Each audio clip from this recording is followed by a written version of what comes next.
Assalamualaikum warahmatullahi wabarakatuh. Perkenalkan, nama saya Hasna Hanifah. Berikut kajian video laporan dari Gubernur DKI Jakarta.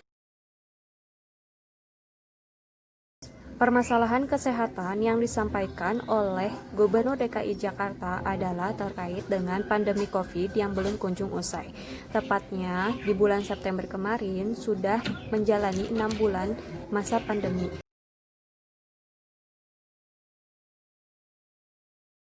Ada dua parameter kewaspadaan, yaitu angka kematian dan angka kasus aktif.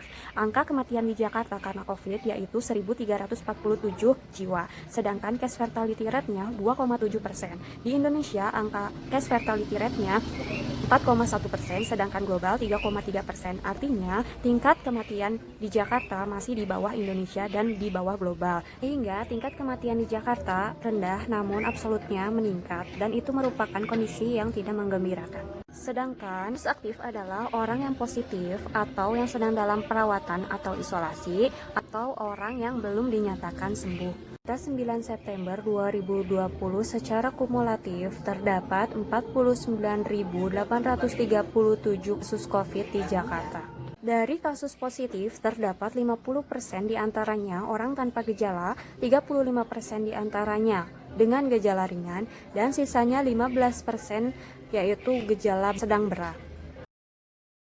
Pada tanggal 16 Maret dilakukan penutupan sekolah, penutupan kegiatan-kegiatan umum, penutupan tempat umum, dan juga perkantoran. Lanjutkan dengan peresmian PSBB pada tanggal 10 April 2020. Hingga Juni dilakukan pembatasan. Dengan melakukan penutupan tersebut, jumlah kasus yang harus dirawat menjadi menurun.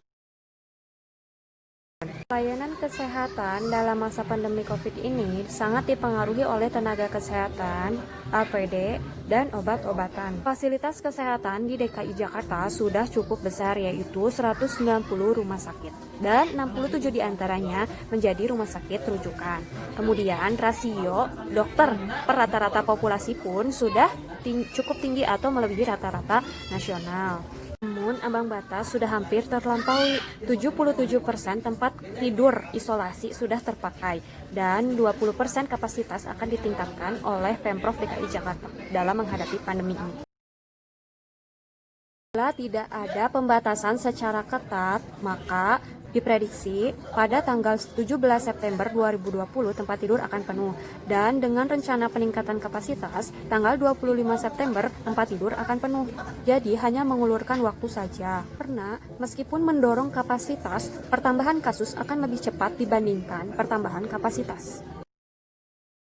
Pemprov DKI Jakarta pun sudah melaksanakan rapat dengan gugus tugas dan menarik kesimpulan akan mengerem darurat, yaitu menerapkan PSBB seperti awal dahulu. Penerapan bekerja dari rumah, belajar dari rumah, bahkan ibadah pun diusahakan dari rumah. Mulai Senin 14 September, perkantoran non-esensial diharuskan bekerja dari rumah. Kegiatan usaha terus berjalan, hanya saja gedungnya yang ditutup atau tidak diizinkan beroperasi.